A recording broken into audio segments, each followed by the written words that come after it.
Hello everyone and welcome to my video. I am your host Ananya Dikshit and I am a second year undergraduate student in computer science engineering with specialization in artificial intelligence and robotics, and I am currently studying at the Vellore Institute of Technology, Chennai campus. For official purposes, my registration number is 20BRS1016. And as for the topic that I'm going to discuss today, is the Nanto Tetris. And I'm not only going to discuss it, but I'm also going to explain and implement it with you. But first, I would like to express my gratitude to Abdul Qadir sir for guiding us through this course of computer architecture and organization and for introducing us to this project to give us a hands on experience on what we are learning with the course. So let's start with the video. As for the table of contents of what my video consists of, there's firstly an overview about where I would be explaining what Nanto Tetris is and some basic definitions that we need to know before we can start up with the project. Then I will directly jump up to the project one of the whole project series, where the basic aim for me would be to implement basic gates or logic gates or chips like the and, not, or many others like that, etc. Then I'll move on to the project 2, where we would be implementing more advanced chips, should I say combinational circuits, that would ultimately end up with the ALU, or the arithmetic and logical unit, which is one of the most important part in a computer system. And finally, I would give a conclusion in the sense and summary of what all topics I have touched with my video. Start with it. So let's start with the overview.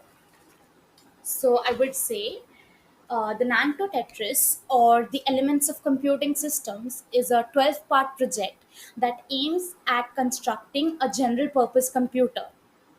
As the name suggests, this project series starts from a very basic universal gate called a NAND gate, and then we, as time progresses and as we start implementing, the we would reach up to a point when we would have developed a device, an operating system that is able to run complex programs like that of Tetris. So, in brief, I'm going to start with the NAND gate, and I'm going to go up till when I have created a system that can run Tetris. So, whole project is divided into two parts. If you see in this picture here, we have Nanto Tetris Part 1 and Part 2. The Part 1 talks about the hardware implementation and whatever things we require for the computer as in a hardware. And then we will move on to the software hierarchy, where we would be developing compilers, we would be developing a high level language, assembly language, and many other things. But for this, for the purpose of this video, I would only be concentrating on Nanto Tetris Part 1, and especially the project 1 and project 2 of that project series. And the computer that we would finally like make, it's for simplicity, we have named it as the hack. So whenever in this video I'm going to say hack computer, you should understand that I am talking about the final general purpose computer that would be the product of this project. So let's move on. So here, the objective of my video is to help you develop the hardware components, the basic chips that any general computer requires. And I'll do this thing with two projects. As I already explained you, I would be talking in the project one, I would be developing basic chips like the and, or, not, XOR, and a total of 15 chips, and I would also implement them so that you can understand. Then I would move on to the project 2, where I would be developing enhanced chips to finally form the ALU, or the arithmetic logical unit. But before I progress more into it, let me just show you the only software that we require for this project. So you can open any of the browser that you like, and here, this site, you can open this site. It's very easy. You can open You can go to Google and you can write NAND to Tetris, as I've already written. And the first site that comes up is what you need to do. When you click open this link, this is what you will be getting. And you can then go part to the software thing. You would be here at the home, but then you can move on to the software so that we can download. So here's the download. You just click on this link and you would be getting a zip file for the Nanto Tetris. And then you don't you just need another thing that you would require would be Java runtime environment, as it's written here. If you come to this site, you can see the steps how to do it. And this is the only thing that we require. So these two things you have to download before you can start with the project. And the link for the Java runtime environment is here. If you click this one, you will get this site. Yeah, you can see this. I can click here and I can download it for free. I've downloaded both these sites. And let's go for coming back. Now, what's HDL? Now, if you ask me, you might have a doubt that we do know how to make chips and gates on paper, but we have never seen them being implemented in a computer or physically implementation. So, what? How do we do that? So it's very simple thing. If you have a basic programming knowledge, so you can go for developing these chips. We develop them on our laptop or desktops with a programming language which is known as the hardware description language, or HDL. HDL is actually the mastermind that plans the chip architecture that can work in any device, not only a computer. And writing and debugging an HDL program is very similar to a software development. So you can go ahead and you can debug and test your code with the compiler. But for a better understanding, we are going for a hardware simulator that comes with the software suite that we have downloaded for the Nanto Tetris. So, as I said, it would be running with the Java runtime environment. And this hardware simulator is a computer program that knows how to parse and interpret HDL codes, and it can turn them into an executable file. And then we can test if our chip or our gate works perfectly or not. So let me just show you how the simulator works about. So if you go, I have downloaded my Nanto Tetris folder here. I have extracted it, the zip file I've extracted it. And the only two things that I find in the folder are the projects and the tools. The projects include all the projects that you can see, 01, 02, 03, and so on. We would only be considering these two folders. The folder one consists of many compare files and many kinds of files that I would be explaining later. And these are blank, you have to fill it on your own, but don't worry, I'm there for you. Then the second one, here we have the ALU full adder, half adder. So now if I go to the tools, you can see here somewhere, yeah, the hardware simulator here, the Windows batch file program. If you click it, yeah, we opened it. And if I, yeah, you can see here, this is the point where we load the chip. This is where we can load the script. And don't worry about these points, I would be explaining them in the next, what is this loading this chip and loading the script.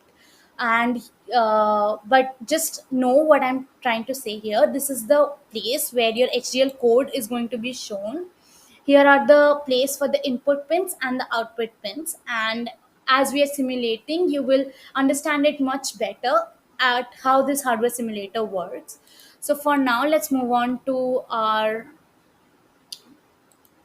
here. So now, for understanding, as I said, you would need, for the hardware simulator to work, we need three kinds of files. So one is an HDL file, there's a test script file, and there's a compare file. So this HDL file is the one where our actual code is being written. If I zoom in over here, you can see it's a HDL code for a XOR gate. And we have all the things here, not, and, or, whatever we require. It depends on us how we want to implement our chip. So this is the main file that contains the program for the implementation of the chip we are developing. Then we have the test script here. The test script is nothing but kind of a file that consists of pre-written inputs, so that we don't have to manually input values and check if our code is working correctly or not. So this is what test script looks like. It's for the same XOR file where we are setting these things. And then we have a compare file, which is nothing but a output file that is already made before we start. This is to ensure that the results that we are getting are perfectly correct with what an XOR gate should look like. We have these three types of files for every gate or chip we are going to implement, as you would see in the further slides. So these are the three things that we would require for our hardware simulator.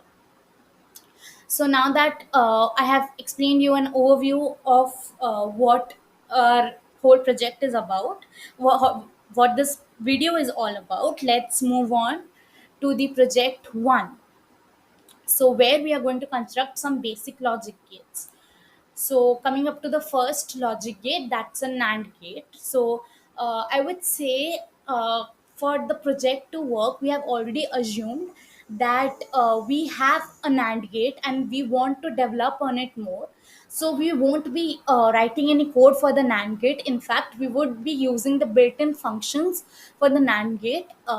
As a matter of fact, we also have built-in functions for the and or not gate, all of the chips that we are going to develop for this project one. But still, to grasp an idea of how programming works, we are going to implement all these chips using a NAND gate.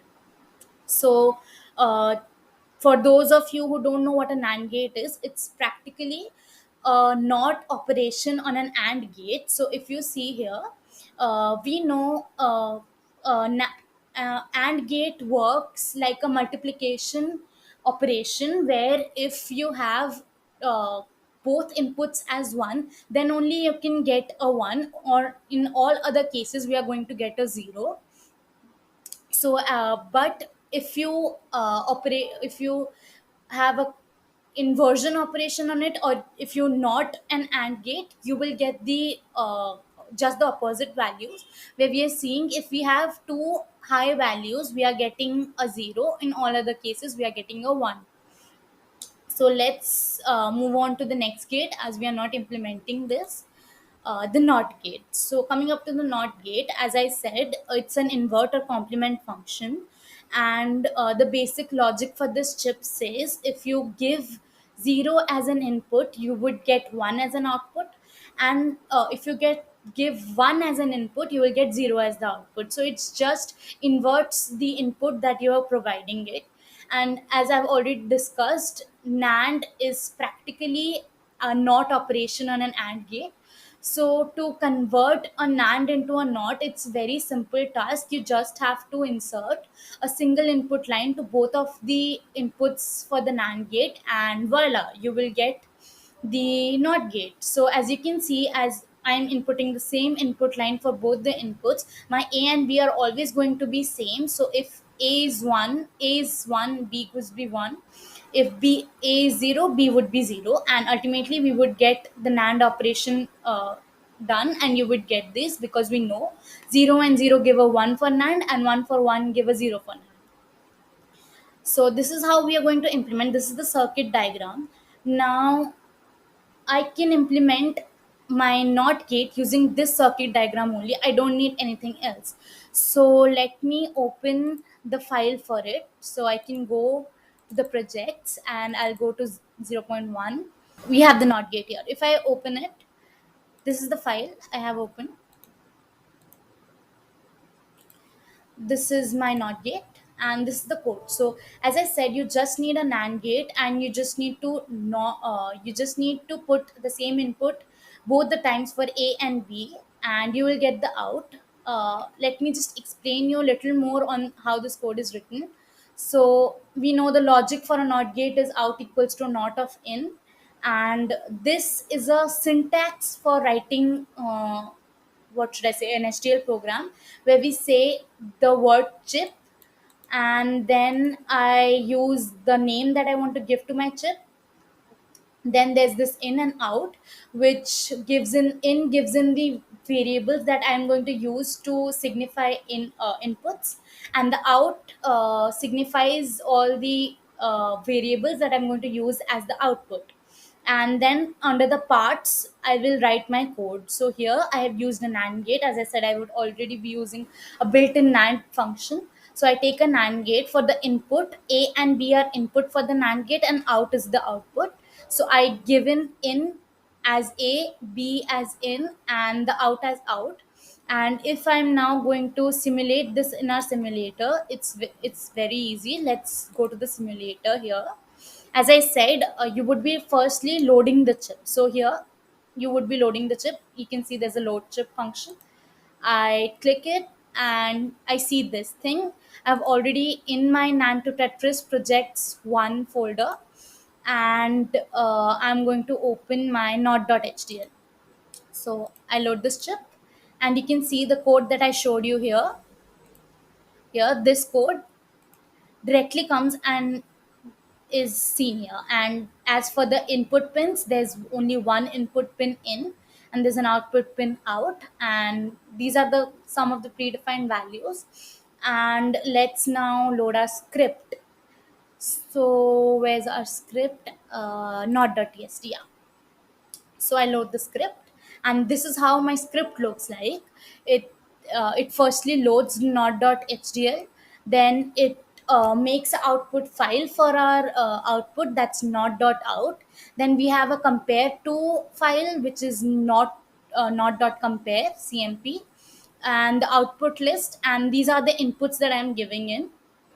So I'm initially setting the in as 0, and I'm evaluating and finding the output. Then I'm setting the in as 1, and I'm evaluating and finding the output.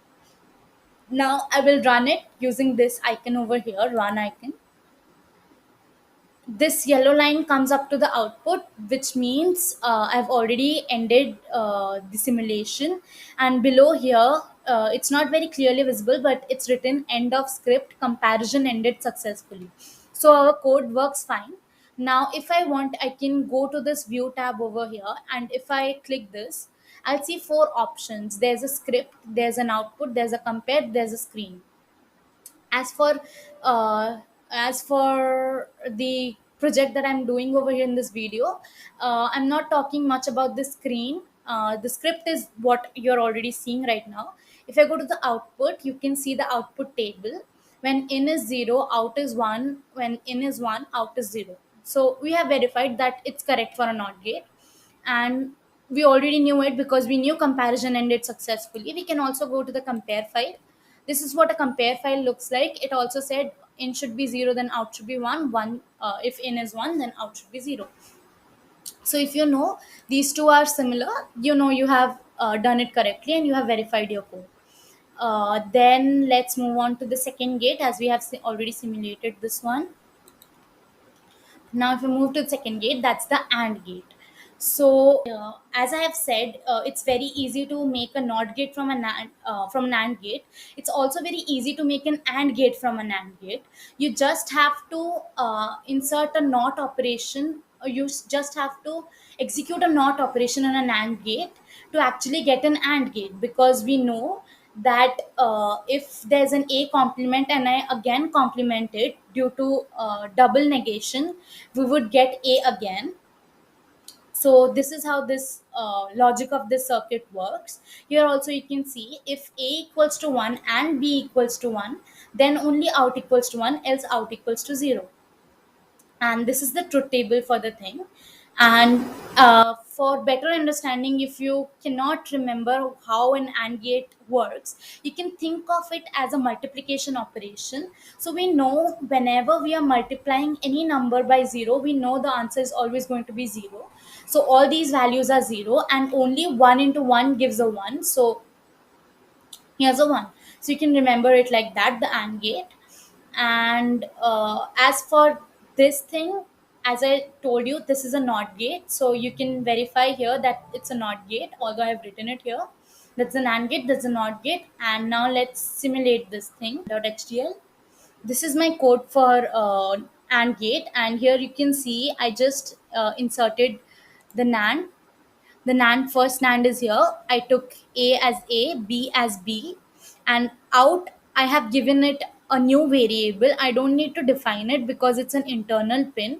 Only I have to define the input pins and the output pins. So this is okay. I have named it as NAND AB, and then I again took this input, the output of this NAND gate, and I inserted it into both of the inputs of the NAND, second NAND gate. And as you can see, A equals to NAND AB, B equals to NAND AB, and the final output is what we need, the output for the NAND gate.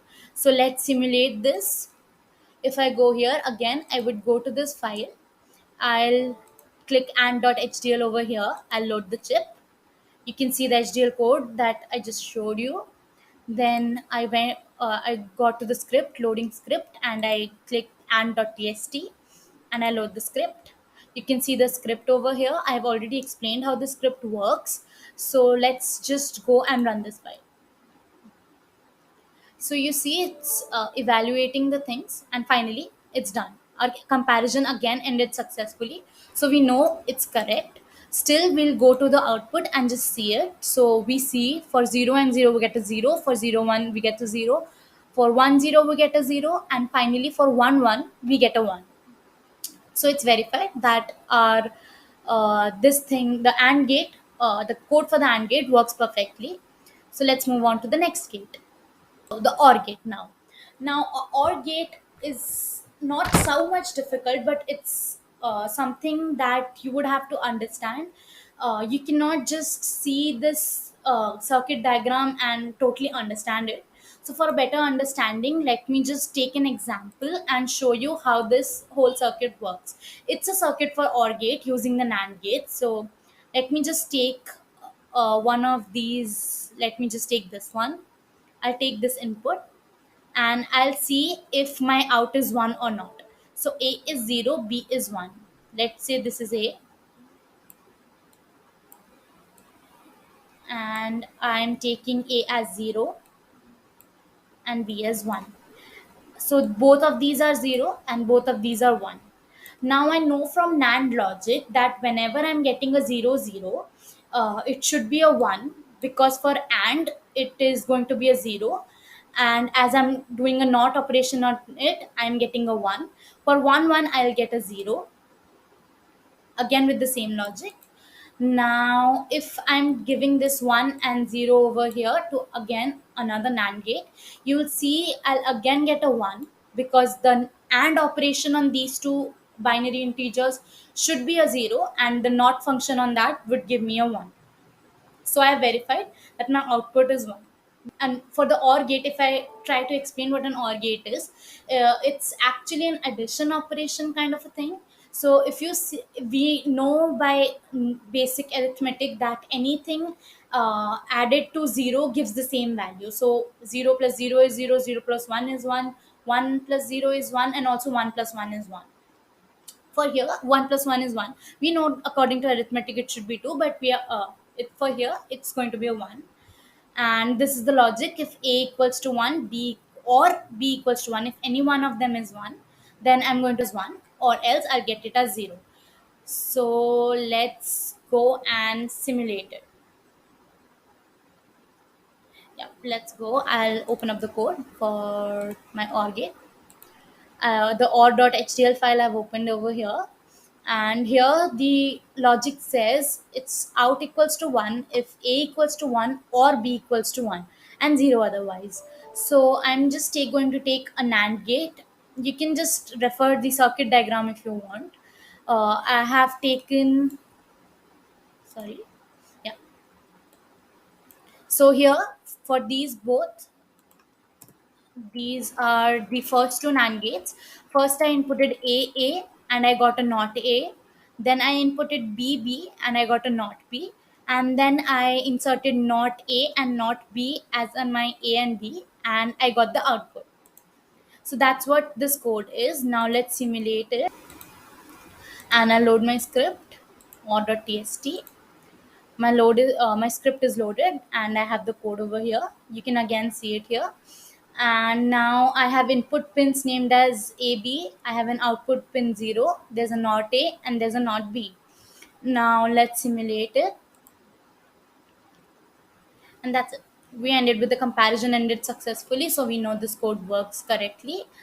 And I'll go to the output to show you. So here we see all the values are 1 except when there's a 0 0 for both A and B. So we have verified this also. You see it's an XOR gate. So XOR is a short form for exclusive OR gate, and an exclusive OR gate works on the principle that if both our inputs, say A and B, are different, like if either of them is a 0 and the other one is a 1, then we would have the output as 1. In all other cases, we are going to have it as 0. So you can take it as an OR gate only. The only exception here would be that in case there's a 1 1, I'm going to get a 0, not a 1. This is my circuit diagram. I may not be able to explain it to you correctly, so I'll take an example and try to show how this works. So I'll take my pen and I'll take it as, let's say, blue. Say, yeah. So let me take this one right now. I'll take this input and see if I get the out as 1 or not. So here's an A equals to 1. So 1, and this is 0. Then I move on. This is 1, this is 0. NAND logic for 1 and 0 is going to be 1. So this is 1, this is 1. This is already 1, this is 0. 1 1 would give me a 0, and 1 0 would give me a 1, would give me a 1. This is 0, this is 1. 0 1 is again going to give me a 1. I verified. It's 1. Q is 1, or output is 1. So this circuit is for an XOR gate using NAND gates. I'll open up my exor.hdl. I've already opened up all my files. You can go to your folder and you can open it. That's not a thing to worry about. So then I know for the exclusive OR gate, I have the logic is out equals to not if A equals to B. So I'm going to put a not operation if my A equals to B. So here is my thing. If you want to have a better understanding, let me just show it with to you with this. And here I have the 4 gates. So this one is the first one. These two are different, and this is the fourth one. So this, firstly, I took A and B as the inputs, and I named it as C. So the C goes into this and this. So I took one of the inputs as C and the other as A and B. AC, BC, done. We have the out as D and E, and then I inserted D and E into another NAND gate, and the output is now the output of our whole thing. So let me just work this out and simulate it so that you can. I have inserted all the values, setting and everything. This is AB, out, CDE, as I have written. CDE are my out internal pins. So let me just run this thing.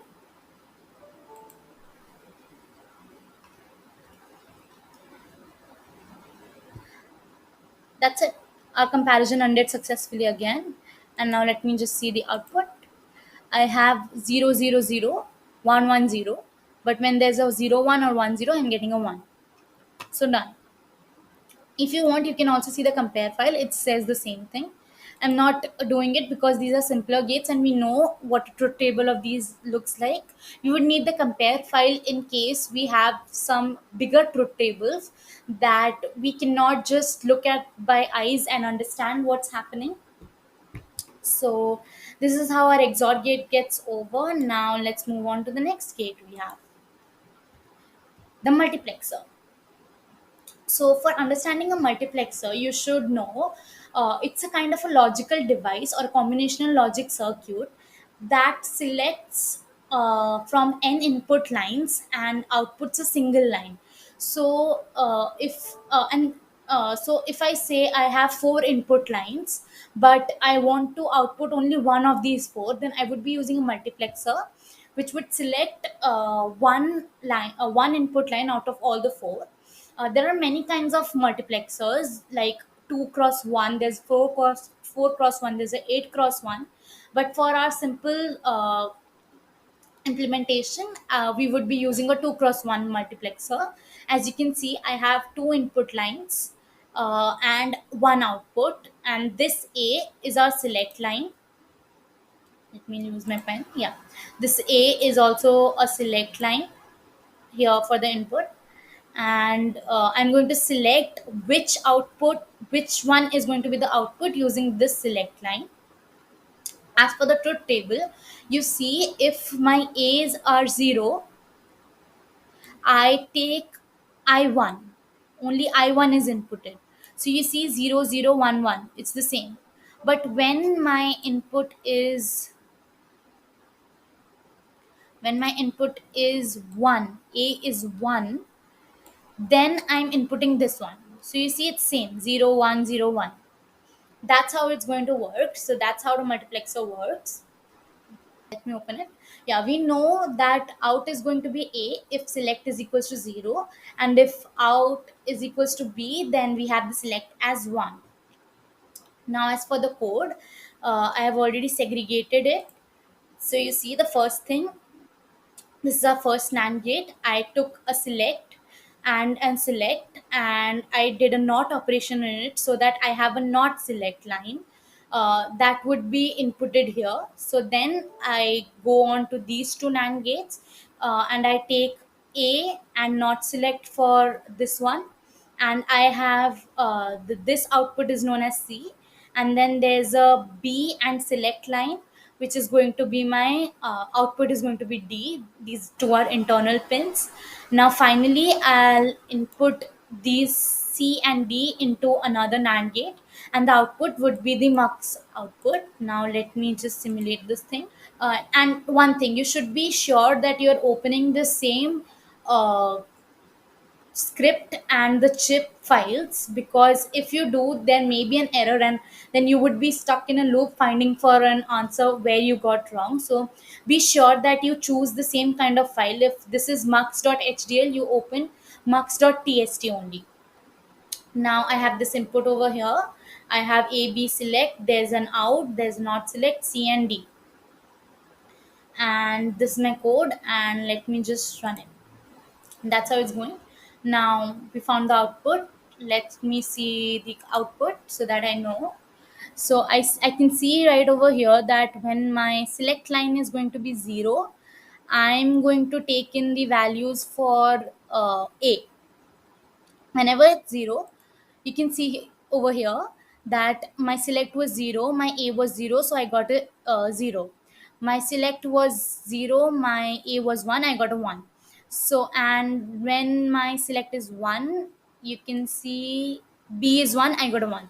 So that's how it's going to work. For 0 it's going to be A, and for 1 it's going to be B. As for in case, yeah, I wanted to add something else over here.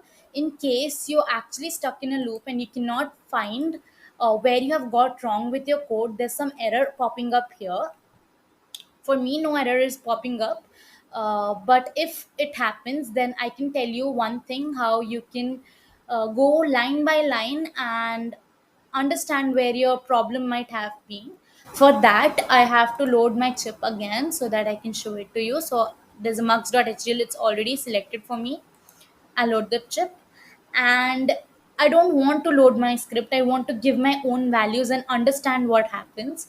So as I said, if my select is 0 and my A is 1, I'm going to get a 1. So let's check it. I gave it as 1. So I have select 0, A1, B0. So let's see what my answer comes up to be. For doing this calculator option that you see here, it's an eval. You click on that, and you see the answer over here with the output pins. So here you can see my output is 1 as expected, and also my internal pins. If you want, I can compare it with the file over here. So I for the Let me just show it to you. Yeah, here. So I took A as 1. I have A as 1, B as 0, and select as 0. This is the line that I'm talking about. I should get Q as 1. Yes, I'm getting the out as 1. So as my code is correct, I'm seeing this. But if you have some errors, this might help you out. So this is like a note for you. Now let's move on to the next thing. So I'll go to presentation and demultiplexer. So next is the demultiplexer. Now that you have kind of understood what a multiplexer is, demultiplexer is the exact opposite of it. So you can think like, in multiplexer, I took in n inputs and I gave out one output, while my demultiplexer would be taking in one input and it would be giving out a number of I say n output lines. And that's how the circuit is over here. We are again going to use a not gate, because A here again is our select line. So I'll use my pen. This is the select line again, and this is the data line that I have. I'm inserting the data line into both of these. This is also a 1 cross 2 demultiplexer, so it's just the opposite of what we had in here. And this is the truth table. And again, if you see, if I have a 0 and my data line is 1, I'm getting the output at A. Here I can say, yeah, it's 1. This is 1. I am getting a 0 here, but I'm getting a 1 at B. So when I'm taking select as 1, I'm going to get the output at B. If I'm taking the select as 0, I'm going to get the output at A. So let me just write the code for it or show you the code. Here's my code. So let me show the demux. Yeah. So we have A and B. In equals in uh, A is A has an output and B does not if my select is 0, and B has an output if select is 1. Again, I would be referring to the same diagram over here. I have the first NAND gate, which is this one, which is taking in select and giving me out a not select file. So this is the not operation being happening. Then I am taking in NAND. I would have a input here and an input here. So A equals to input here and A equals to input here. B equals to not select once, B equals to select once. Not select. Then I have output as C, output as D. And then after that, I'm again doing a not operation over here, as you can see. So I'm taking in NAND A, C, B, C out equals to A. That's what we had thought of. If my input comes up here, my data line is here, I'm going to output at A, and if it's not, then I'm going to output at B. So that's what being explained here. So let me just simulate it. Yeah. This is my code over here. Let me just run the folder, and it goes, and we found the output. And let me just see the output screen. Okay, I have the select as 0 and input as 1. I'm getting it at A. And if I have a select as 1 and in also as 1, then I'm getting the output at B. So that's how it's done. If you can see from the code here, we have defined A and B as the output over here, and in and select are the inputs. So one more thing that I forgot to mention, the HDL code that comes up here, you cannot edit it. To basically edit this file, you need to open it in a text editor and write it. And here, all the inputs that I was taking, they were single bit inputs. Now we will move on to multi-bit input. So buses, don't get confused with this word buses. It's not a school bus or a transportation. It's actually a name to signify that the input or the output that we are inserting or returning is not a single bit, but it's more than one bit. So it's a multi-bit bus. And for it, we have four parts. There's a multi-bit and, there's a multi-bit not, there's a multi-bit or, there's a multi-bit multiplexer. All of these are the same mechanism, are the same circuit diagrams. The only thing that is going to be changed is that these are going to right now be 16-bit inputs and outputs. And for this one, these all these three take in two inputs and give out a single what should I say, 16-bit output. But this one takes in a single 16-bit input and returns another single 16-bit input output. It's a 16-bit AND gate that applies the Boolean operation of AND on every bit pair on the two 16-bit input buses. Now, to understand this sentence, I'll take my thing and 16-bit input buses. So on every bit pair. So what's a bit pair? So I won't take a 16-bit input. Let me just take it as 1011. This is one of my input and this is 1110. These are two of my input. I'm taking a 4-bit input. Now what is this bit pair on two 16 on two buses, input buses? It's like for this leftmost bit, let me call it as 0, this as 1, this as 2, this as 3. Similarly 0, 1, 2, 3. And I will be comparing, or I will be doing an AND operation on the 0th index, 1th index, 2th index, and 3th index. So, AND between 10, 11, 01, and 11. And the answer would be the AND operation on this pairwise AND. That's what is going to be our answer for all these three. Just the operation is being changed. Here we have the AND, here we have the OR, we have the multiplexer over here. Finally the not gate. You can understand all these if you are going to see the code. So let's just jump into the code. So let me just start with AND 16-bit. I am naming it as AND 16 and here's my code. So the logic for this was we had a 16-bit bitwise AND. So for I equals to 0 to 15, for every out I is equals to A of I equals to B of I, as I just explained you right now. So the code is very simple. I'm just going to take and I'm taking the AND operation that I've already created over here. We did it. So this is the code that's going to be used over here. So I'm directly taking the AND operation here. I'm not taking AND NAND anymore. So here I took A as A of 0, B as B of 0, because input were A of 6, A 16 and B 16, and out is 0. Out was 16 bit array, so out of 0. Then 1 1 1 2 2 2 3 3 and so on. That's how our AND 16 gate is. Now let me just simulate it for you so that you have a better understanding. Here I have the script that I have written. This is the code that I just showed it to you, and let me just run it for you. And it ended. Comparison ended successfully. Now let me see the output. So this is my output. These are 16 bits. So you can see there's a 0 0 0 0 0 0. I'm getting a 0. So I'm getting an AND. Again here if I see 0 1, I'm again getting a 0, because if you remember, 1 and 0 is always equal to 0. When I have 1 1 1 1 1 1, I'm only getting 1 1 1 at that case. These are some random inputs that were already provided. The test file is not being created by me.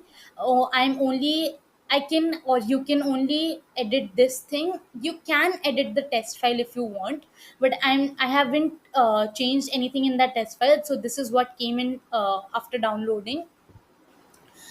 So here, as you can see, if you look at here correctly, there's a 0 1, I get a 0. Like if you see, it's alternatively 1 and 0, and the places where I had 0 here, I have put 1 over here, so it's all 0 again.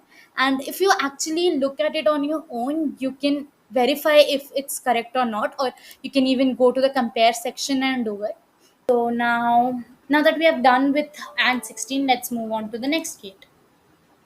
Now we can go for or, not, and multiplex. So these three are left. So let me just go to or 16. Yeah, so this is the or 16. It's going to be the same code as I did over here. The only thing that's going to change, I am using the or operation that I made. that we already created over here. So I'm going to use that or operation, and this is a speciality of our hardware simulator, and that is that if you have already written a code for some chip, then it's going to implement, if you are going to refer that chip in another script, then our hardware simulator is going to implement the one that we created. So the logic I have applied here is going to be used for this or 16 chip that I'm creating. In case that I don't have an or file saved, let's just say that the folder where or 16 file is saved, I don't have an or.hdl, so it would again go on for the inbuilt function like it did for NAND over here, and we would be using this concept in the second project, but for now it's not so much required. So you can just say that it's going to use this or logic, and it's going to be happening over here. So again, if you I simulate it, you can see here's my simulation, and I'll run.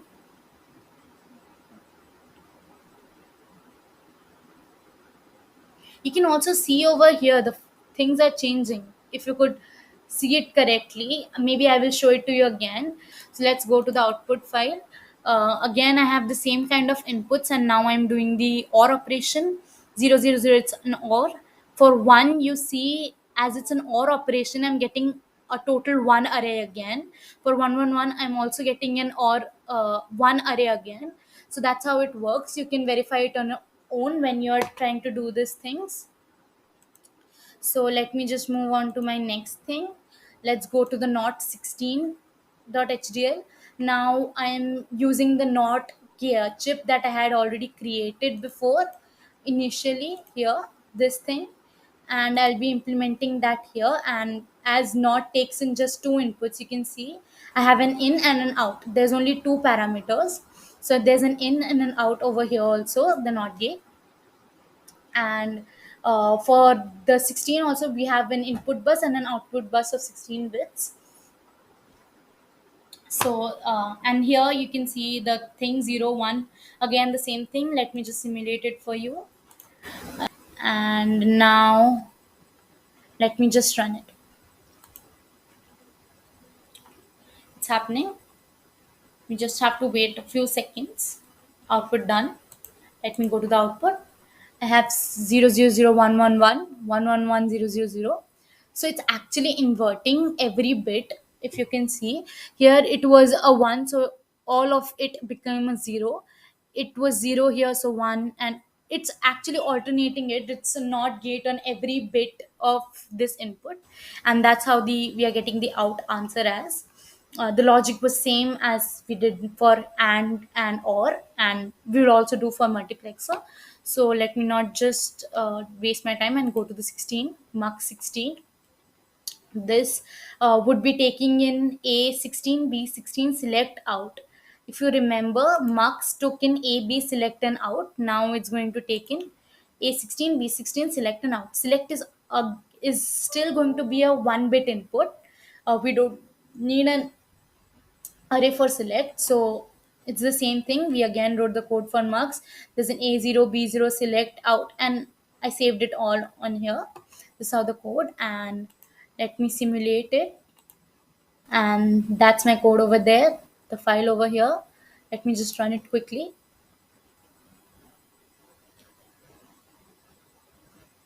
and we are done with it. Let me just go to the output. Here's my output. It's 0 0 0, and I have select bit as 0, so it's 0. And when I have 1, uh, here I have 0. It's going to be A. So we know 0 implies A is going to be the output, and 1 implies B is going to be the output. So here, both these cases, A was 0. So we are getting a 0 over here. Then we have 1. We got the same. If you see, it's 0 0 0 1 0 0 1 0 0 double 1 0 1 0 0. So it's the same. So you can understand, if you have understood what a mux is, you would be very well understanding what this mux, how this mux 16 is going to work, or multiplexer 16-bit multiplexer is going to work. Here you can see some values. Don't get afraid of it. It's just the decimal values of these binary integers, so you don't have to worry much about it, except in the case if you are using this evaluate function and you're not using the test script. So that's how it went. So we are done with the multi-bit buses. Now let's move on to multi-way versions of our logic gates. So we have five options among here. We have a 8-way OR, we have a MUX 4 16-bit, we have a MUX 8-way 16-bit, DMUX 8-way, and DMUX 4-way. For way, don't get confused like what is this new thing. It's nothing. Way is actually kind of, should I say, um, it's the number of inputs, uh before, here in this case I was taking in like, I know I'm taking in two in 16-bit input buses for my OR gate. I need two inputs for my OR gate, but in the multi-way version we are actually taking in eight. We need eight inputs over here. You might be confused, so don't worry about it much. I will explain how this OR gate is going to take eight inputs, but for now you just understand multi-way means that I have to take like that number of inputs. So 8-way means I'll take eight inputs over here. 4-way means I'll take four inputs for this mux. 8-way here means I will take eight inputs for this multiplexer. 8-way again as same as the mux 4 and demux is the same. So if you could explain mux 4, you would you would understand what this demux is. So rather than studying what it's written there, I will just show you these uh, diagrams and you will be better understanding what I want to say. So let me just zoom in so that you have a better idea. Let's go with the OR 8 first. So what how are we taking in eight inputs for this OR? Well, the diagram here I have taken it as six input OR function. I couldn't get any of 8-way OR, but I think you can understand from here also. So we are practically going to take input. So you have seen this diagram. Let me just bring my pointer. So our 6-bit input here is actually the bus that we are inserting here. It's only one input bus that has 6 bits. It's 6-bit bus. My number is A B C D E F. This string together is what my input is. So each I'm taking in each bit of my input and I'm going to do it. I'm taking each bit, I'm doing an OR operation on it. So first A, B, C, D, E, F. So for 8-way, if I'm going to explain, I have another OR gate over here that would be taking G, H, let's say, H as the input, and the output from here would be inserted over here, which is another OR gate, and I'll get the output. So that's what how an 8-way OR works like. Then we have a mux 4-way 16-bit. So it's practically in if I can say it in a better way, it's practically a 4 cross 1 multiplexer, because we are taking in four inputs and we are going to output one, and the mux 8-way takes in eight inputs and gives out single output. So this is a 4 cross 1 multiplexer, this is a 8 cross 1 multiplexer. So you can google it, and if you want a better understanding of it, you can go through it and you can understand. Then this DMUX 4-way is again a 4 cross it's a 1 cross 4 DMUX. This is an 1 cross 8 DMUX. This was 4 cross 1. This was 8 cross 1. You can see 8 inputs, 1 output, 4 inputs, 1 output, 1 input, 4 outputs, 1 input, 8 outputs. So this is what it is. Now let me just move on to the code. Let me just zoom in for you so that you can see it clearly what our diagram is. I'll just open up my file for, let's just start with the 8-way OR. So I'll just move you to the 8-way OR. So we will be starting from here, and this is the or 8-way code. So the logic says that out is equals to in of 0 or in of 1 or till in of 7. So I'm putting an or operation on every bit of my input. So there's a single input. As I said, there would be a single input. We are just taking in it as 8-bit input, so that we can or each bit. So it's an 8-way or. We can call it a 8-way or. For the code over here, you can see there's, I'll just shorten it, that you can see it with the diagram. Here we have 4. As I said, we need another or gate over here to make it an 8-way or. So I took 4 or gates. I took in of 0, in of 1, in of 2, in of 3, in of 4, in of 5, in of 6, in of 7. So I took all the 8 inputs over for A and B. I took the output as C, D, E, F. As one thing, I could include 4 of the outputs to a single OR gate, but the OR gate that we developed over here only takes in 2 inputs. So we are going to keep that in mind, and we'll be using, so we are going to use 2 OR gates instead of a single OR gate over here. So I took in 2 OR gates, and then I took CD, which is equals to G, EF equals to H. So the same procedure now with 2. Then finally the output GH are again OR to get the actual output as out. That's how our OR 8-way works. Now let me just show you the code, or simulate it. So I'll load the code that I had written, and this is the file. Let me just run it. You can see the values changing over here, if you understand. Okay, and then let me just go to the output file, the output over here. uh, so I went in, and this 0 0 0 equals to 0. All one ors would be 1. A single one, like we know, for a single one, our or gate would always give a 1, because it's kind of like an addition operation. And even when there are 3, there are 2, any number of ones, if there's even one, a single one, we are going to get it as 1. So that's, we have verified. We also knew because we had the comparison ended successfully. We can also see the compare file, it's going to be the same thing.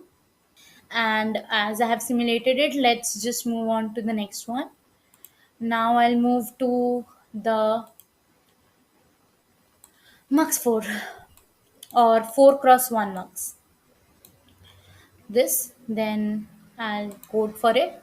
There's my code. Yeah, mux 4-way 16. So it's taking in a 16-bit input. Yeah, one thing, this is a 4 cross 1 multiplexer, but it's taking in 16-bit inputs. Keep that in mind and write your code like that. So here again, you can see the logic. Out is equals to A if select equals to 0, it's B if 0 1, C if 2, D if 3. These are all the inputs. I'm saying the decimal values. These are the binary equivalents of what I said, 0 1 2 3. These are the inputs, A, B, C, D. As I said, there would be 4 inputs. There's a select. Now we need 2 select bits, because we are going to decide between 4 of them. So if I tell you a logic, you can understand it like that. The number of inputs that you have, let me just show it to you on here. So yeah, uh, when you have 4 cross 1, like I have, let's say, n cross 1 multiplexer, this n should be some, it would always be some value of 2 to the power x. N is always equal to some 2 to the power x. Okay, so this x is the number of select bits that you require to select between all these three. So when we had a 2 cross 1, I took it as 2 to the power 1 cross 1. So I took only one select bit. When there's a 4, so it's going to be 2 to the power 2 cross 1. So I'm taking in 2. If I have 8, I'm going to take in 3 inputs. So you can see from the diagrams here, I have 3 select bits. So that's a way you can understand it. It's the same logic applies for demux also. I have a 1 cross 4, so it's again going to be 2 to power 2. So I have two select bits. If you can see here, yeah, we have a S naught, we have a S1. So this is the logic how we check how many select bits do we require. And this is a thing that you can remember. N cross 1 is equals to 2 the power x into 1, where x is the number of select bits. Yeah. Here I took in the two select bits according to that figure. We have 4 cross 1, so 2. Then I took in mux 16. I am using a mux 16 because I have already made a code for that. I'm going to use that same code, and I'll take in a b select. Here you see a b select and out. These are the four parameters that I require. A b select and out, it's the same thing. I took it a. I am not writing the array values here, that's a case, because you see, for marks I'm already considering the input as a, which is a 16-bit array. So I don't have to tell it again that it's going to be 16-bit array, so I can directly take it as a, and there won't be much of a problem. So then I took select as 00. If you can see from this diagram, for the I can separate it so that you have a better understanding. So these are the two muxes that I'm using over here. These are mux 16, 2 cross 1, 16-bit mux, and A, B, select 0. You can see S0 is being given to these two. So select 0, and I took it, the internal pins are MAB and MCD. Then I input this into the third mux 16, where I have MAB and MCD, and I have S1 over here. So I'm taking select of 1, and the output is the output. Let me just simulate it for you. My code over here. This is the text script. Let's run it. It's running. I found the output. Let me go to the output screen. As I can see, this is yeah, this is something a problem. I cannot scroll down here. So if you want to have a correct explanation, I know my code works correctly, but still, if you want to see it perfectly how this looks, you can open it on your text editor, and you can see it because it would be saved. Let me just open mine to show it to you for once. The Mux 416, mux 4 way 16. This is my output file. It's going to be a spice file because I'm using notepad plus plus. If you're using a notepad, normal notepad would also work. You would have it as a text file, and that's not going to be a problem. The notepad can also open all these files. You don't need the notepad plus plus. I had it installed, so I am using that. Here, if I'm opening it, you can see the select. When the 00, I'm getting this 01, I'm getting here. So if you can look it correctly, if it's 00, I'm taking in at a, because a is 00. When it's 01, I would be taking b. When it's 10, it must be c. Yeah, for 11, it's going to be d. Practically you're getting 0 for everything over here. uh, don't worry about it. Then at the end we have this zeros again. I had 00 again. Now this time I'm taking a, which is 00. I believe it would be the same thing. You can still verify it on your own if you want, or whatever you want to do. So let me just move on to the next one, the mux 8-way 16-bit. Let me just show it to you with the diagram. Here is my diagram. So this is the mux 8-way 16-bit. The logic again says 000. I have to take three in select bits right now, as I already explained you. And this is 000, and it's written over here. And then I have all these inputs: A, B, C, D, E, F, G, H, and select. These are 8 inputs and a select bit, and there's an output. Now I'm going to use the mux 4-way 16, because from the diagram you can see I'm using 4 cross 1 multiplexer, two of the 4 cross 1 multiplexer, and I already told you this mux 4-way 16 is a 4 cross 1 multiplexer with 16-bit inputs. So I'm going to use that. And I'll again go with the same logic. I won't define this A as a 16-bit array, because I've already considered my A over here as a 16-bit array. So I'll take A, B, C, D, and then select 0, select 1. If you see, I'm giving the S0 and S1 over here to these two multiplexer. I took the output as MABCD. I again did the same thing with this one, where I have the input as EFGH, and I took it as MEFGH, and I inputted it into a 2 cross 1 multiplexer, which is a Mach 16, and I gave in the select S2, and I found the output. Let's simulate it. This is what my thing is. The code, let me just run it for you. This is my output, and let's me go to the output screen. Here's my output. If you want, you can check it on your own. I know it's correct because I can compare it with my compare. It's going to be the same thing. So let me just move on quickly. Now, moving on to my demuxes, and demux 4-way, demux 8-way. This is my demux 4-way. The logic says it's going to be the this A is going to be the output if select is 0, B, C, D. As the logic goes, we take in which is a single input line. For demuxes, we are taking a single input line, but we are outputting uh, for the number we require. So this is a demux 4-way, so we need 4 outputs. So here it is. I'm using the demux operation that I've already created, and it's in select of 1. As I said, you would be requiring, sorry, you would be requiring 2 select bits. So these are the select bits.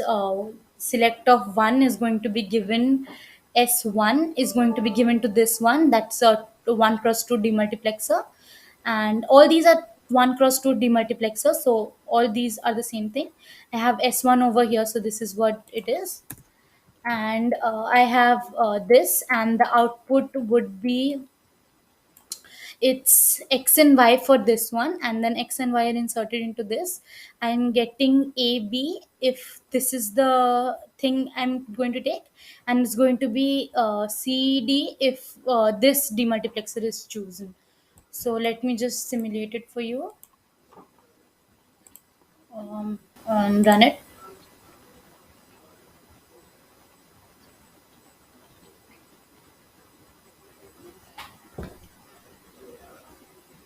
We are done. Let me see the output. This is the output. If in is 0, select is 0, 0, 0, 0, 1, 0, 0. All the in is 0, so we are going to get a 0. So that's very normal. When it's 1, let me consider for that. When it's 0, it's A. For 0, 1, it's B. For 2, it's C. For 3 is D. The decimal values for this, not this. I know these are binaries, so this is 0, 0, 0, 1, 1, 0, 1, 1. So let me just move on to the next one. And here it is. I am going to use, according to the circuit diagram here, it's this is a 1 cross 2 one. Yeah, it's done. So 1 cross 2, I'm taking in select of S2. S2 it I need X and Y for here. Then if this one is selected, I'm going to get output as ABCD. If this was selected, we are going to get EFGH. You can see it from this. We need ABCD, EFGH are the output pins. And if the select pin, select 3. Let me just simulate it. Let's run it.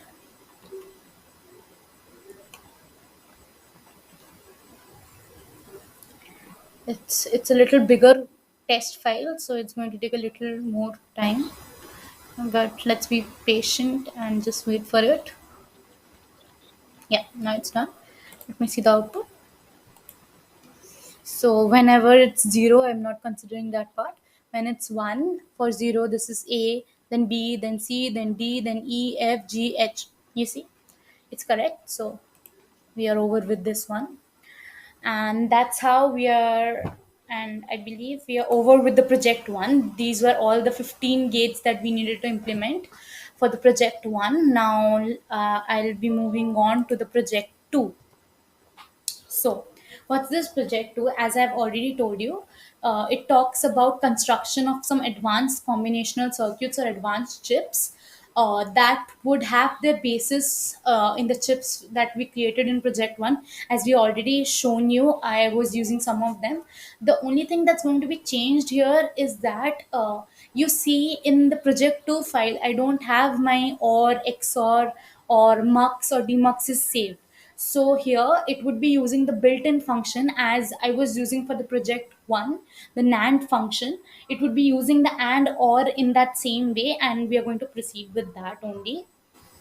Now, to give us brief idea about what this project 2 is about, so we know the centerpiece of a computer's architecture is the CPU, and the brain of this CPU is our arithmetic and logical unit, that is the ALU. So we would aim at developing some advanced chips or combinational circuits that would ultimately culminate to an ALU chip.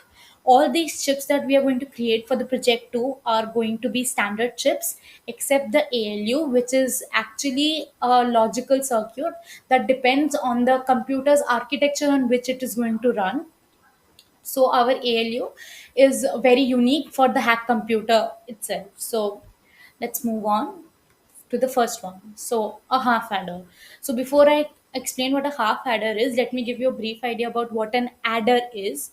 So adder is a logical circuit that performs addition operation on the inputs that is given to it, and it forms one of the major components of the arithmetic and logical unit and the processors.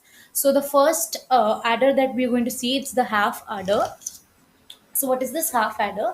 As I said, it's going to be a logical device that would execute a binary addition, and this half adder has a feature of adding two single bit data, A and B, and giving out their sum. If you know some of the binary arithmetic, you know from this truth table you can verify. When we add 0 plus 0, we get a 0. When there's 0 plus 1, we get a 1. So sum is 1, carry is 0. It's the same as the normal arithmetic, what a carry means, what a sum means. Then there's a 1 0 1 0. When there's a 1 1, we know we get the answer as 2 in normal mathematics, and for binary it is 1 0. So carry equals to 1, sum equals to 0. So it's the normal addition, that how we do in mathematics. The circuit diagram here uses a XOR gate and AND gate.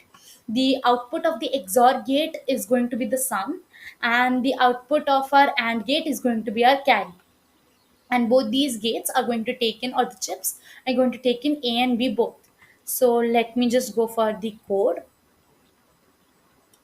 Let's go for the code. Yeah. Here's a code. Half adder. As I said, it computes the sum of two bits. So we have input A and B, 1 bit inputs.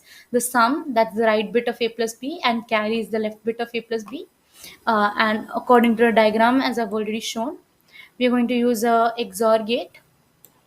We're going to do the XOR gate. A B sum, A B carry. Nothing much. Very easy. Okay, let's move on to the simulation. Now here you have to change. We are over with the project 1, so I'll change my folder. I'll go to the projects again. I'll open the 02 folder. You can see all the 5. So I'm going to use the half adder HDL.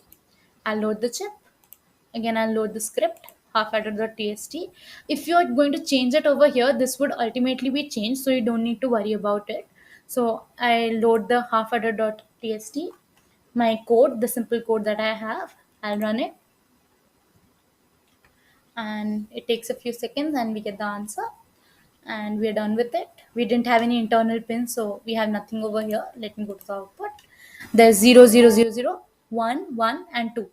You can take it like it seems to be the opposite. It looks like 1 0, this looks like 0 1, but you think this carry as over here and the sum it is over here, so that you have a better idea to understand if you are having some difficulty in understanding how this works. Okay, so now let me move on to the next thing, that is a full adder.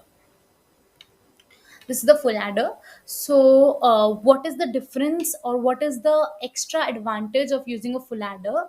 And that is actually a full adder allows you to add three input binary bits. So like single bit inputs, but there are three inputs that we can add together using a full adder. It's an extension of a half adder, and it practically uses two half adders. If you connect two half adders together in a series, you will get a full adder. And this is the circuit diagram for it. We have two XOR gate. The outputs of the two XOR gate is our sum, and then we have the two AND gates, and this two AND gates, the result of these two AND gates are taken into an OR gate, and the output right now is the carry bit.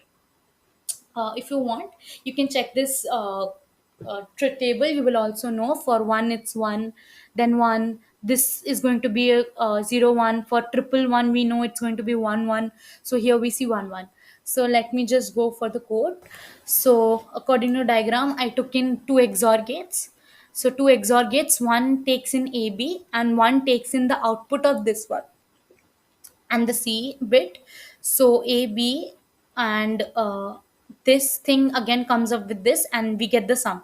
So that's it. The sum part is done for us. Then let me move on to these two AND gates. Then we took in A, B again, and AX, B, C, the same thing that we did over here. The same thing is repeated. We get the outputs as A and B, A, B, and C, and finally the output of these two A and B and A, B, and C, I am taking it in an OR gate, and the output that I'm getting, it's the carry. If you actually think about it, the C in bit here, we are naming it as C in over here because in some cases, as you will see in the next slides, this bit acts as a carry to for the next thing. So when we are doing addition of more than of numbers that have more than one bit, we use this input as the carry input, which would be taking in the carry of the last thing. And as we do in normal addition, you would see as we do it carry, that's what it happened. So that's the advantage of this. Let me just simulate the half adder right now for you. So my code over here, let me just fast rerun it. I found the output, and let me just show you the output. This you can verify it. There's 1 1. For 1 1 there's a 0 1, and for triple one there's a 1 1. So I know this is going to be correct. I don't need to check all of the.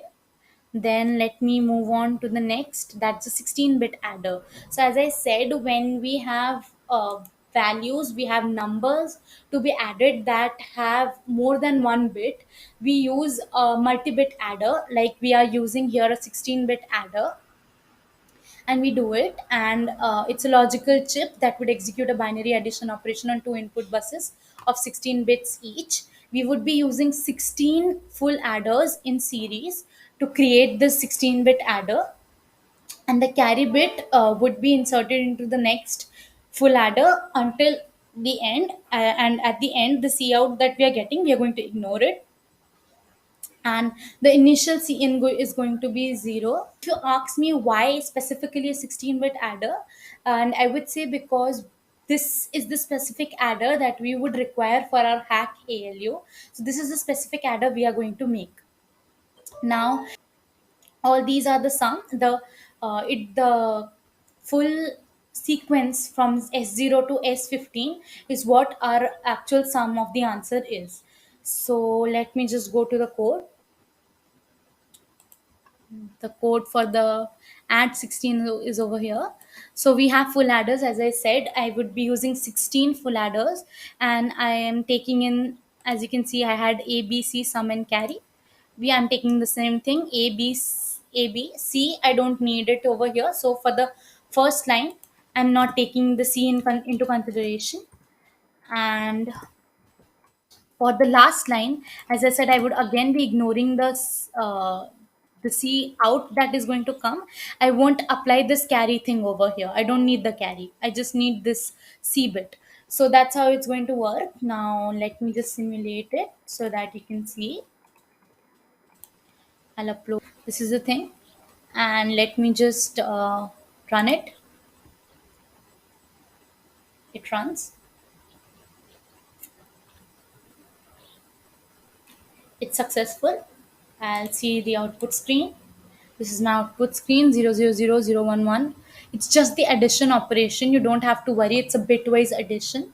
So you can see it on your own. You can do it on your own to understand it much better.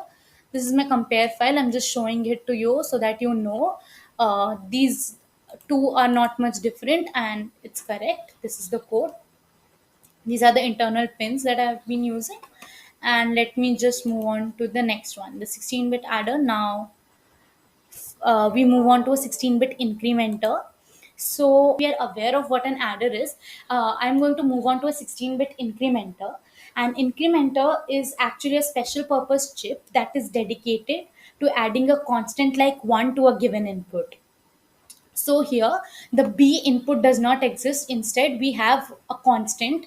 We usually take it the constant as 1 because this incrementer is mostly used in processors for address calculation, but I'm not going much into it. Just understand what a 16-bit incrementer is. So here, as you can see, if a is given as the input, this incrementer will return a plus 1 as the output. So it's quite obvious that for a 16-bit incrementer, we need 16-bit input bus, and that would return another 16-bit output. And but this time we would be using 16 half adder circuits to implement this 16-bit incrementer, and the output would be this again the sequential string of the sum outputs. So let me just move on to the coding part. This is my int 16 incrementer. Here I'm taking it in as 16, out as 16. I don't need any other values. And out equals to in plus 1. This is the logic over here. I use the half adder thing. Here, don't confuse it with these things. Here, XOR and AND were inbuilt functions because we didn't have the XOR and AND files inside our project 2 folder. But over here, this half adder is included within this int16 folder. So this is going to run the code that is given over here. Okay, just for the understanding. So let me just go to the ink16. Yeah, this is where we have to come. It's again the same thing as we did for the add 16. I'm taking in the inputs that I need, and I'm not taking in the inputs that I don't need. Like here for the half adder, I took for the first input, I took b as true, because true in computer language means that our value is going to be 1. And here I took the carry as 1, but then I move on to these things.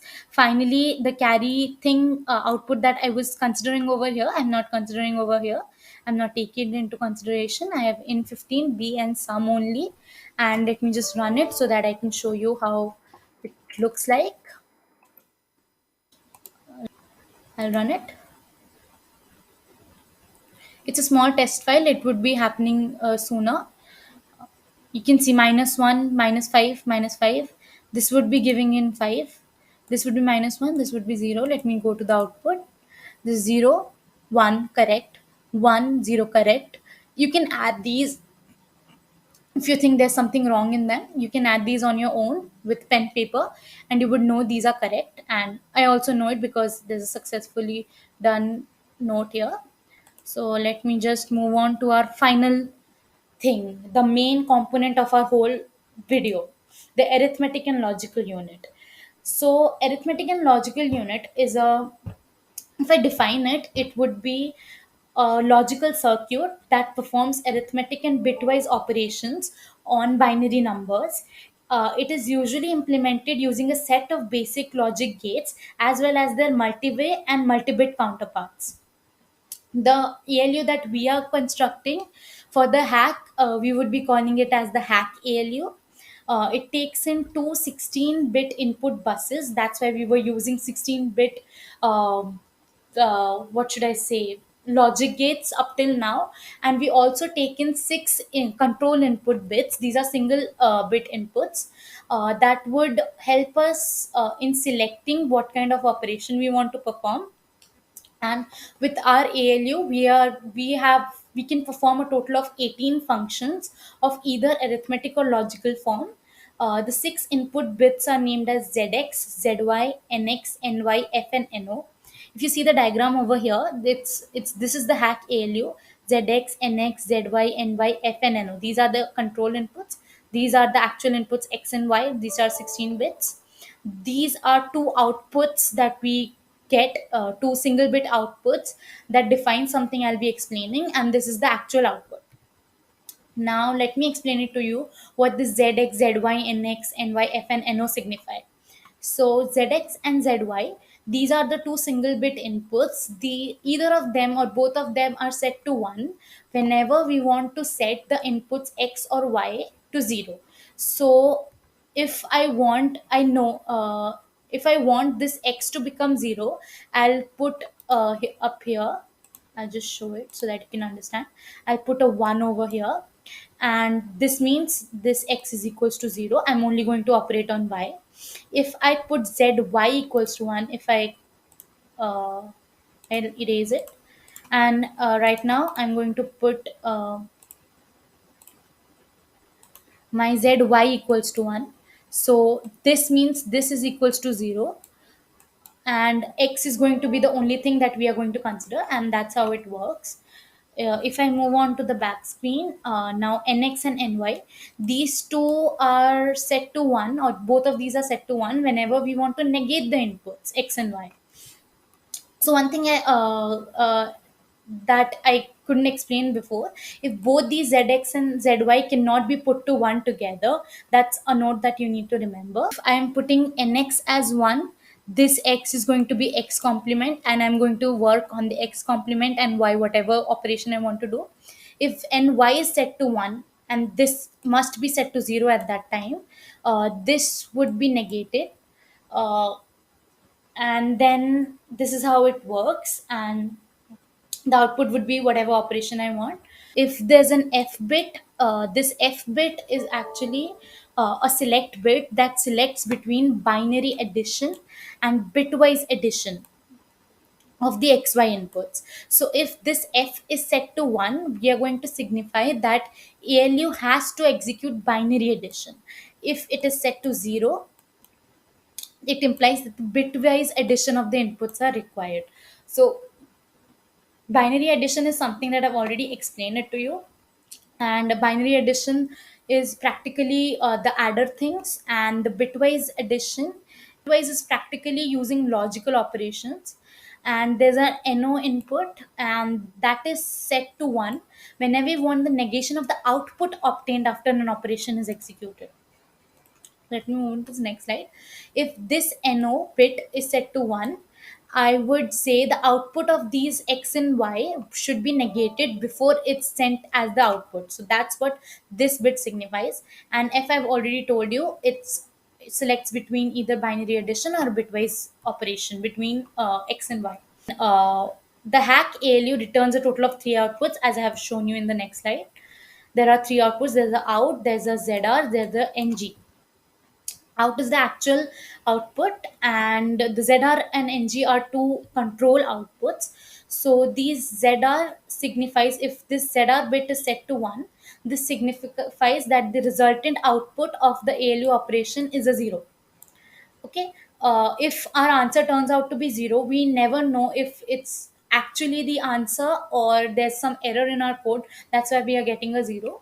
So we have signified a bit to explain that yes, your output is a 0, so this is set to 1. And this ng bit signifies that if it's set to 1, that it signifies that the resultant output of the ALU operation is a negative value. So we can use the two's complement or anything that we want, so that we know. So this signifies if this is set to 1, we know it's a negative value. In all other cases, these two control bits should be set to 0. Next slide. This is the truth table if you want to see for the ALU. And this is truth table. If you see, if zx equals to 1, I said x should be 0. So our x, if zx equals to, then x equals to 0. If zx, then x equals to 0. The out of x equals to 0, then I can do, and you can look into this table and you will be understanding it much better than me. As for the coding, you can code according to these functions only. I'll again show it to you, but I prefer that you first try it on your own before seeing how I did my coding. So here is my code for the ALU over here, and I have the logic written over here. You can code according to this. Now that you've seen so many of these HDL outputs, I think you will be able to do it on your own. So this is the input pins, the output pins. So these two are for zx and zy. This is for nx and ny. Then we have f. This is for the f thing. Then we have no. This is for the no thing, and also the ng. And finally, and that's how it happens. And this is an extra code. This is also for something. Let me just move on to the simulation. This, and I'll run my code.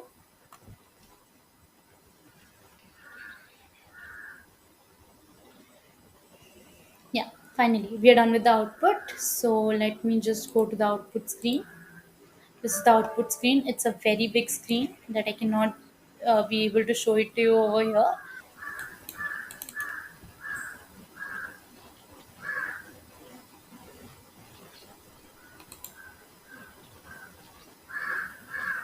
This is the ALU.out. This is the whole code, the thing, the bigger thing. This X, Y, ZX, NX, ZY, NX, F, NO, out, whatever. So from this table, if I just explain to you one line. So here we have zx equals to 1, which means our x is going to be 0. It's already 0, so that's not a problem. Then we have the zy equals to 1, which means it's also going to be 0. Then we have f equals to 1, which is a binary addition. So 0 plus 0 is always going to be a 0. And it's zr bit is equals to 1. That way you can understand all the other lines of the code. It's similar to that. And with this ALU, we are at the end of our video, and let me come up to the conclusion or the summary. So, in a nutshell, if I say NAN to Tetris is a typical computer engineering project that paves out a way to create a computer with a bottom up approach from the very basic roots to a higher fundamental levels, in a way also explaining us to us that how a simple computer works. And let me give you a brief idea about what we have here in our project 1 and project 2. The project 1, we the main objective for us was to construct the basic logic gates and to construct various other combinational logic circuits. The only gate chip that we were allowed to use was a NAND gate, and but sometimes we also use some of the composite gates that we built over time. With the project 2, our objective was to form the hack ALU and its corresponding circuits or the logic gates that we required for that. The only gates that we were allowed to use for the project 2 were the chips that we made in project 1, and the chips that we gradually built over time in the project 2. And finally we got our ALU, which used all of the adders and the incrementers that we discussed about. And that's what these two projects were. And after, at the end of this video, I can very surely say that we are successful in implementing and understanding the first two projects of this whole series. I believe you would have understood what I wanted to say. And finally, I would like to thank you all for listening to me and being here till the last. If you have any other questions, you can email me at this email ID, or you can also put it in the chat box below. And that's it. Thank you.